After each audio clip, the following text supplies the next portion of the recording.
కనిపించిండు. వీళ్ళిద్దరిని చూసి ఆయన యుద్ధం చేయకుండా బాణాలు కిందేసి మా తాతని ఎట్లా చంపుదు, మా గురువు గారిని ఎట్లా చంపుదు అని ఏడుస్తున్నాడు అన్నట్టు కదా. అట్లా అయితే ఇప్పుడు మనమేమనుకో వాళ్ళిద్దరు కాకుండా దుర్యోధనుడు కానీ, దుశ్శాసనుడు కానీ, కర్ణుడు కానీ మరి ఇంకెవరన్నా కనిపించారనుకో, అప్పుడు అర్జునుడు ధనార్దన్ యుద్ధం చేస్తుంటే భగవద్గీత లేకపోవు, భగవద్గీత రాగానే పోయి యుద్ధంలో పెట్టచ్చు, ఏడు వేస్తుండే దబా దబా కొడుకులారని. కానీ దోస్తే చక్కగా పెద్ద మనుషులు ఏర్పడరు, మాయప్ప అని ఇంకా దండం పెట్టుకొని మొదలుపెట్టి అప్పటి నుంచి భగవద్గీత వచ్చింది.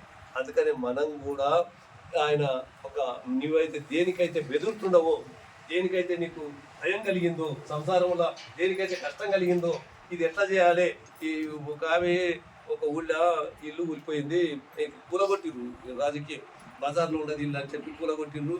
ఆమె సాప వేసుకున్నది సమానంతా సాప కప్పింది, ఆనే కూర్చున్నది, ఇల్లు లేదు ఏం లేదు, అట్లే కూర్చున్నది. ఇప్పటికీ 15 రోజులు అయిపోయి ఎవడు మద్దరిస్తున్నాడు, ఎవడు ఏం చేస్తున్నాడు, సర్పంచ్ ఎలక్షన్ దాకా చూద్దాం, అట్లే ఉన్నాను నేను. అయితే అటువంటి అంటే అట్లా అంత ధైర్యం రావాలన్నట్టు, ఇల్లు లేకుంటే నిలబడ వాళ్ళలో ఎట్లా ఉండదేమో మరి పాపం. అంటే అంత ధైర్యంగా ఉండాలి. అంటే భీష్ముడు చూసి ద్రోణుడు చూసి నీవు యుద్ధం మానకుండా ఉండకు, నీవు చేసే కర్తవ్యం నీవు తప్పకుండా చెయ్యాలి అన్నట్టుగా మనకు బోధ చేస్తున్నాడు అక్కడ. అది అందుకనే ఇంకా తర్వాత చివరికి ఏమంటాడయా అంటే,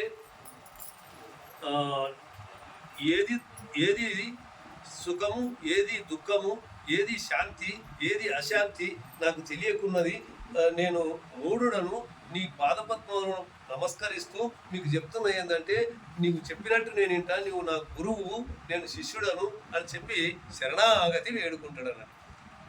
ఇది మన జీవితంలో ఇది ఎక్కడ పనికి వస్తుంది అంటే, మనం కూడా సంసారం చేసి ఇక ఎక్కడ దోసక ఏం చేయాలి అని ఆలోచన చేస్తే, అప్పుడు మనం శరణాగతిని ఎవరిని కోరాలంటే, అక్కడ శ్రీకృష్ణుడిని అర్జునుడు శరణాగతి కోరి ఆయన బోధ తెలుసుకొని ఆయన జ్ఞానం పొంది ఆయన మంచి దక్షత పొంది దేవుని చేరిండు. ఇప్పుడు మనమంతా అర్జునులం అన్నట్టు, ఇక్కడ ఉన్న వాళ్ళంతా అర్జునులం.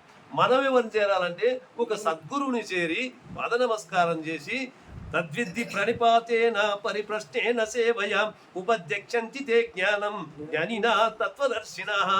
తత్వము చేత భగవంతుని తెలిసినటువంటి వాడిని చేరి ఆ గురుమంత్రాన్ని తీసుకొని దాని ద్వారా సాధన చేసి భగవంతుని చేరడం కోసం మానవుడికి గురువుని ఆశ్రయించమని చెప్పి 4వ అధ్యాయంలో 34వ శ్లోకంలో చెప్తున్నాడు.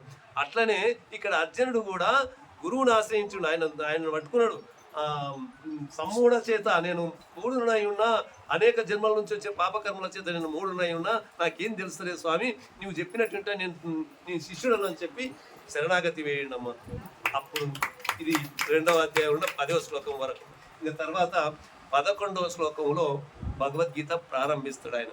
11వ శ్లోకంలో 11 నుంచి 30 వరకు ఒక టాపిక్ ఉంటుంది. 11 నుంచి 30 వరకు 30 శ్లోకాల వరకు టాపిక్ ఉంటుంది. ఏముండొచ్చు అది?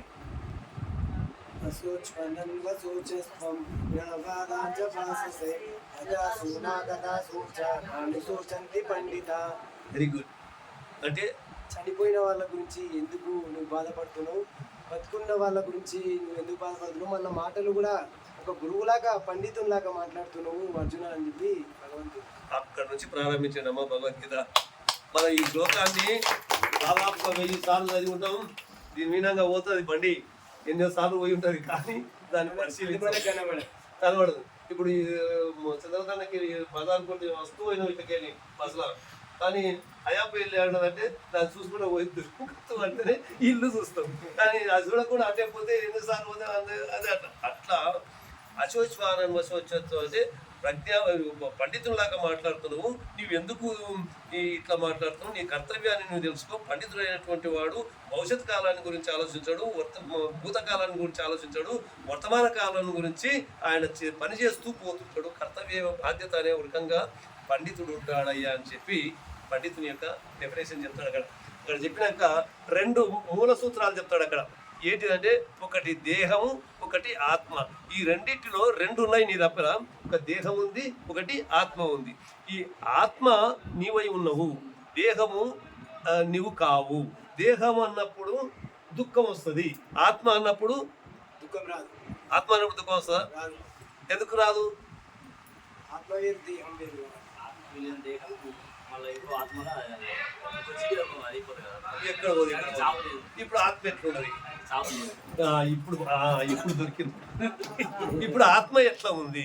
ఇప్పుడు దేహం అంటే అందరం చూసినాం, ఈ ఆకారాలన్నీ చూసినాం. ఈ దేహాలు ఇవన్నీ మట్టి కుండలు, ఒకటి ఊపిరి బుగ్గలు, లేకపోతే ఒక తోతిత్తులు, ఏదో అనుకోండి, ఇదంతా మాయా బొమ్మలు ఇవన్నీ. దీంట్లో ఒక ఆత్మ అనేది ఉంటుంది. ఆత్మ నీ ఆత్మ ఓలాక నా ఆత్మ ఓలాక ఉంటుందా? అందరి ఆత్మ అక్కడే ఉంటుంది కదా. ఈ ఆత్మ పెద్దగా ఉంటుంది, అంత ఎట్లా ఉంటుంది అంటే బ్రహ్మాండంగా ఉంటుంది అని చెప్పే శ్లోకం ఏదైనా ఉండదా? దేహినోస్మిన్ యదా దేహే కౌమారం యవ్వనం జరా. అది దేహాలు, ఆ శరీరం, శరీరం దేహాంతర ప్రాప్తి ధీరస్త్రస్త్రం బియ్యతే. అది శరీరాన్ని, శరీరాన్ని అంటే దేహాన్ని. ఆత్మది ఎందుంటుంది అంటే అమ్మగారు చూస్తున్నాం, చెప్తారు. చెప్పండి, చూసి చెప్పండి, చెప్పండి అమ్మ, చెప్పండి. అయ్యో తప్పేం లేదు, చూసుకోండి, భగవద్గీత తీసుకోండి. చెప్పనీకనే ఈ విచారణ. చెప్పనీకనే మీకు విచారణ. నేను చెప్పకూడదనే మీకు విచారణ చేస్తున్నాను అంతే. నేను చెప్పకూడదు, మీరు చెప్పాలి. సభ మీదే ఇయ్యాల. అంతా విలువే, మనదేం లేదు. నేను ఏం చెప్పినా అంటే 11వ శ్లోకం నుంచి 30వ శ్లోకం మధ్యనే చూడండి, ఇక లోపలికి చూడకండి. అయితే ఇప్పుడు ఆత్మతత్వం అంటే మొదటి శ్లోకాలలోనే ఉంటుంది. 15, 16. నయనం చిందంతి శస్త్రాని నయనం దహతి పావకా నచైనం క్లేదయంత్యోపో న శోచయతి మారుతః. ఉందా? ఎన్నో శ్లోకం అయ్యేది. అవ్యక్తోయం చింత్యోయం అవికార్యో అయం ఉచ్యతే తస్మాత్ ఇది దేవం నాను శోచితుమర్హసి. Very good, very good, very good. Support కొట్టండి ఒకసారి. ఆత్మ ఎంత గొప్పది అనుకున్నావు. ఇప్పుడు మొదట చెప్పిన శ్లోకం ఏంటంటే నయనం చిందంతి శస్త్రాని. శస్త్రాలు, అస్త్రాలు ఇవన్నీ ఉంటాయి కదా, బాణాలు కానీ, తుపాకులు కానీ, బాంబులు కానీ, ఇటువంటి ఏవి కూడా ఆత్మను ఛేదించలేవు అని అన్నాడు కదా. గాలిలో అరగదది, అగ్నిలో కాలదు, నీళ్ళలో వేస్తే కరగదు కదా. మరి అస్త్రశస్త్రాలు దేన్ని చేసినా కానీ ఛేదింపలేవు. ఎట్లా ఉండదు ఈ ఆత్మ? మళ్ళీ నీవు చెప్పింది ఇంకోటి ఏంది దీని తర్వాత? మళ్ళీ వాయాలి. అచ్చేద్యోయ మధోద్యోయ అక్లేద్యో శేష ఏవచ నిత్య సర్వగతస్థాను అచలోయం సనాతన. ఈ పై శ్లోకం ఎందుందో కింది శ్లోకం కూడా అదే ఉందమ్మా. అవేమో విడివిడిగా చెప్పిండు. ఇది అచలోయం. అచలోయం అంటే కదలనటువంటిది, స్థిరమైనటువంటిది, అఖండమైనటువంటిది, అద్వితీయమైనటువంటిది, అనంతమైనటువంటిది, నిత్యమైనటువంటిది, సత్యమైనటువంటిది ఆత్మ అని ఆత్మతత్వం చెప్తాడయ్యా. ఆత్మ నిత్యమైనటువంటిది, సత్యమైనటువంటిది, అఖండమైనటువంటిది, అనంతమైనటువంటిది, అంతటా వ్యాపించినటువంటిది, శాశ్వతమైనటువంటిది, సత్యమైనటువంటిది. ఈ దేహం సత్యమా? కాదు. ఎందుకంటే మీ ఇంటికి వచ్చినప్పుడు నాకు ఈ గడ్డం లేకుండే కదా, ఇవన్నీ లేకుండే కదా, బోడగుడ్డ అయింది. అప్పుడు తెల్ల పైన చేసుకొని వస్తుంది. కానీ అంటే ఇది శాశ్వతం కాదు కదా ఈ దేహం. ఇంకా కొన్నాళ్ళు అయితే పొంగల బండి ఎక్కేది ఉంటుంది. అయితే ఇవన్నీ కూడా ఇవి మార్పులు వస్తాయి, కానీ ఆత్మకు మార్పు రాదంటాడు. మార్పు రాదు. ఆత్మ అందరి శరీరాల్లో ఉంది. ఉందా? ఉంది. ఆత్మ పోగానే బొంగుల బండి ఎక్కిందని అంటాం మనం. ఆత్మ చనిపోయింది అంటాం. అప్పుడు ఇక ఆత్మ వెళ్ళిపోయింది అని అంటాం కదా. ఆత్మ ఎక్కడ ఉంది, ఎట్లా ఉంటుంది? ఒక్క మాట ఆలోచిస్తాం. ఇప్పుడు ఏమన్నామంటే గాలిలో కాలదు, అగ్నిలో కాలదు, గాలిలో తరగదు, నీళ్ళలో కరగదు, మరి అస్త్రశస్త్రాలు దేని కూడా ఛేదింపలేవు. ఇట్లాంటి ఆత్మ ఎక్కడ ఉంది? ఇది ఎందుకు కాలదు? ఇప్పుడు మనిషిని కాలబెట్టి, మనిషిని గుడిసెలేసి తలపెట్టి కాలబెడుతున్నారు. ఇక మనిషి కాలిపోయినాక ఆత్మ ఎందుకు కాలదుగా? అండలే ఉంటుంది కదా మా ఆత్మ, అండలే ఉంటుందా? బయట ఉంటుందా? అది నేను బయటకు వస్తున్నా ఉండని అది వెళ్ళిపోతుందా? ముందు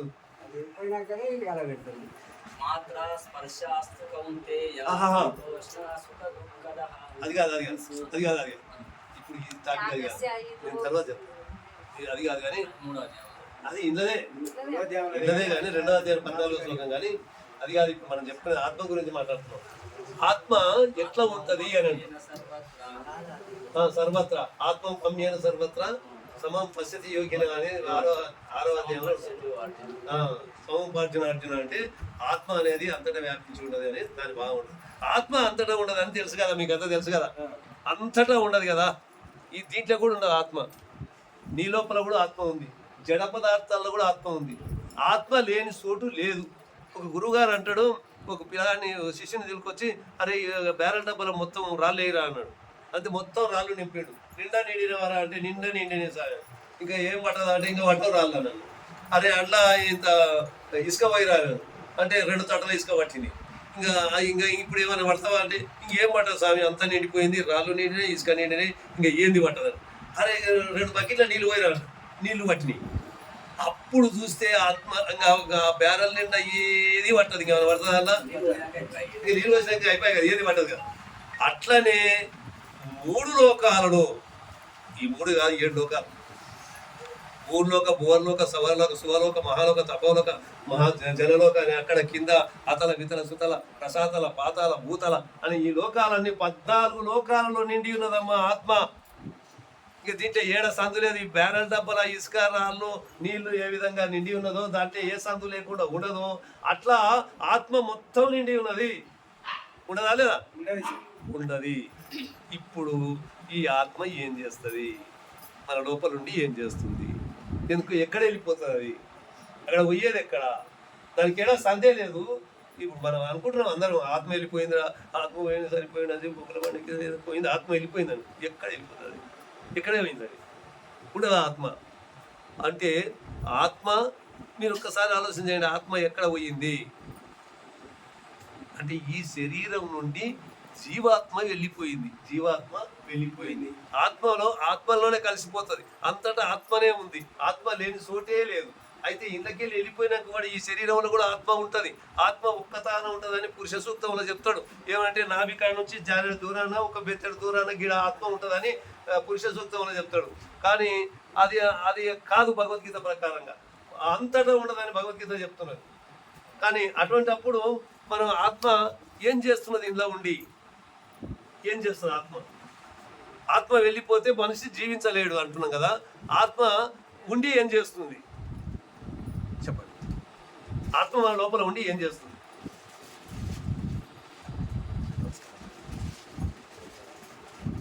చెప్పండి. ఆత్మ నిశ్చలమైంది. ఇప్పుడు నీ లోపల ఉండి ఏం చేస్తుంది అంటున్నాను.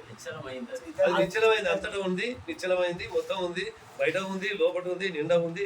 అలానే ఆత్మలనే మనం ఉండము. బాయిలో ఈత కొట్టినప్పుడు లోపల ఉంటాం మనసులో, అట్లనే ఆత్మలనే ఉండం మనం.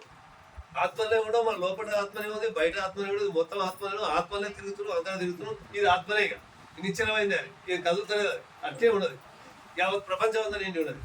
ఈ ఆత్మ మన లోపల ఉన్నది ఏం చేస్తుంది? చైతన్యాన్ని కలిగిస్తుంది. Right, very good. ఏం చేస్తుంది? చైతన్యాన్ని కలిగిస్తుంది. ఆ చైతన్యం అంటే ఏంటంటే ఇక్కడ మనకు ఈ ఇంద్రియాలు ఉన్నాయి కదా. ఇంద్రియాలు ఏవేవి? చర్మము. ఈ తలపైన ఉన్నవన్నీ జ్ఞానేంద్రియాలు అంటారు. దీంతో పాటు ఒక చర్మాన్ని ఇలా కలుపుకుంటారు. కర్మేంద్రియాలంటే కాళ్ళు, చేతులు, వాయువు, నాలుగు. ఇవి కర్మేంద్రియాలు అంటారు. ఇవి కర్మేంద్రియాలు, జ్ఞానేంద్రియాలు 2 కలిసి 10 అవుతాయి. 10లో ఒకటి మనసు కలిపితే 11 అవుతాయి. ఈ 11 కలిసి మన శరీరాన్ని నడుపుతాయి అన్నట్టు. ఇవన్నీ డ్రైవర్, శరీరాన్ని నడిపేటి ఇవన్నీ. కానీ ఇంట్లో ఆత్మ ఏం చేస్తుంది? ఆత్మ లేకపోతే ఎట్లా ఏమవుతుంది? ఆత్మ ఉంటే ఏం జరుగుతుంది? చెప్పాలి. Very good. అమ్మాయి ఇప్పుడు నేను మాట్లాడుతుంటే ఆమె సపోర్ట్ చేయకపోవు కదా. ఎంత మంచి ఉపమానం అంటే ఇది నేను చివరికి చెప్పే ఉపమానం ఈమె చెప్పింది. ఇప్పుడే దీనికి ఇంకా 10 నిమిషాల తర్వాత వస్తుంది ఆ మాట, కానీ ఇప్పుడు డైరెక్ట్ చెప్పేసింది. ఏంటంటే ఆత్మ పెట్రోల్ బండిలో పోస్తే బండి ఎక్కి నువ్వు చంద్రధర పోతావా, రాంపురం పోతావా, మెతుకువెల్లి పోతావా, తలకొండపల్లి పోతావా, ఎక్కడ పోతావో అది నీ ఇష్టం. కానీ అందులో పెట్రోల్ ఏం చేస్తుంది? బండి నడపడానికి ప్రయత్నం చేస్తుంది. అట్లా ఇంద్రియాలన్నిటిని నడపడానికి ఆత్మ పనిచేస్తుంది. అమ్మాయి ఎంత చక్కని ఉపమానం చెప్పినమ్మా, చాలా చక్కని ఉపమానం. ఇది బాగా గుర్తుపెట్టుకోండి.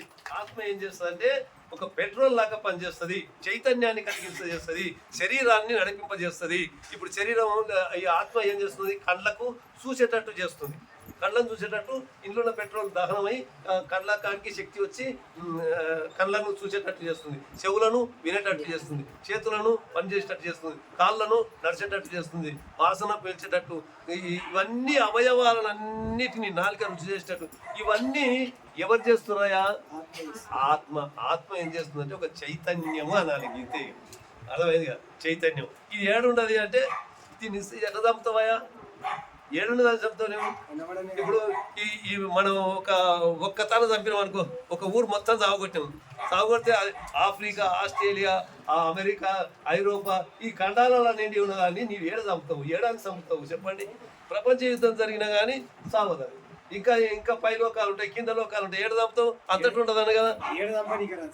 ఏడ చంపనికర. అందుకనే ఆత్మ అనంతమైనటువంటిది కాబట్టి, ఆత్మలోనే మనం తిరుగుతున్నాం కాబట్టి, ఆత్మ మన లోపల ఉండి శరీర అవయవాలన్నీ చైతన్యం చేస్తుంది. చైతన్యం చేసి మనము మన ప్రవర్తన కానీ, మన నడవడిక కానీ, మనం తిరగడానికి, మన సంసారం చేసుకోవడానికి అన్నిటికీ మనం ఆత్మనే మనకు సహకరిస్తుంది.